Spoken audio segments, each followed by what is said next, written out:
రైతులకి కమ్యూనికేట్ చేస్తారు.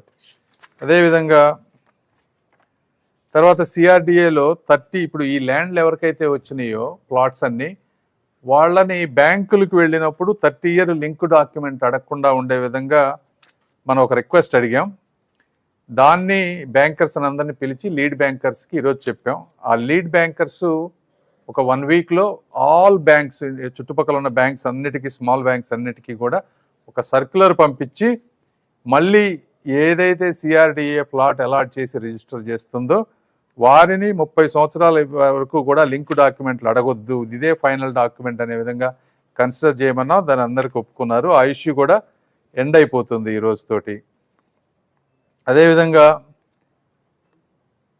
Large returnable ప్లాట్స్లో కొన్ని ఇష్యూస్ ఉన్నాయి. అంటే చిన్న చిన్న ప్లాట్స్ అన్నిటికీ మనం ల్యాండ్ ఎక్విజిషన్ ఉన్న ప్లేస్లో అడ్జస్ట్ చేయాలనుకున్నప్పుడు వాళ్ళన్నీ వేరే దగ్గర లాటరీ చేసి చేయగలుగుతా ఉన్నాం. అయితే పెద్ద ప్లాట్స్ ఉన్న వాళ్ళకి ఇబ్బంది అవుతుంది. వాళ్ళందరికీ నారాయణ గారు ఫోన్ చేసి ఎవరెవరికి మీరు వేరే దగ్గర ఆ ల్యాండ్ ఎక్విజిషన్ వచ్చేదాకా వెయిట్ చేయలేము అని ఆ రోజున కొంతమంది ఉన్నారో వాళ్ళలో 42 మంది మనకు ఆ రోజు అప్రోచ్ అయ్యారు.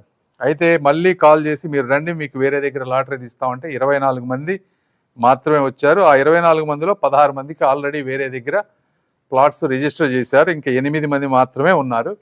వీళ్ళు కాకుండా లార్జ్ ప్లాట్స్ ఉన్న వాళ్ళకి అంటే 5,000, 10,000 గజాలు ఇచ్చిన దగ్గర కాంప్లికేషన్ ఉంది. దాన్ని ఎలా చేయాలనే దాని మీద ఇంకా మాకు కంక్లూజన్కి రాలేదు. అది కూడా వర్క్ చేస్తూ ఉన్నాం.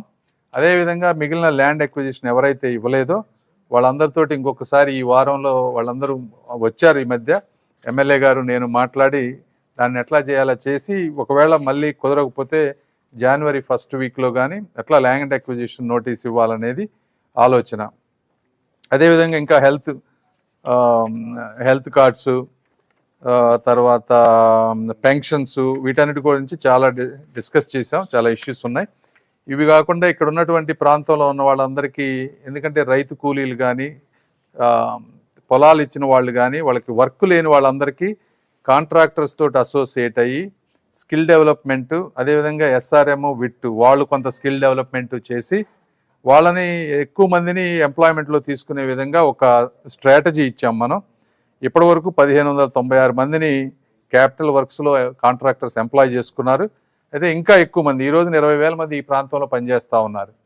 అంటే కొన్ని రోజుల్లో 35,000 మంది కార్మికులు ఈ ప్రాంతంలో పనిచేసే అవకాశం ఉంది. కాబట్టి ఇంకా ఎక్కువ మందిని, కనీసం 10,000 మందినైనా సరే ఈ ప్రాంతాల్లో ఉన్న వాళ్ళని తీసుకుంటే బాగుంటుంది అనే దాని మీద ఒక స్ట్రక్చర్ తీసుకొచ్చాం.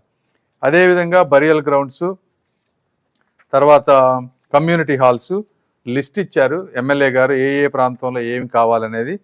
వీటన్నిటిని కూడా డిపిఆర్లు చేసి నెక్స్ట్ తీసుకువెళ్ళే విధంగా చేస్తాం. తర్వాత ఈ గ్రామాల్లో కోర్ ఇన్ఫ్రాస్ట్రక్చర్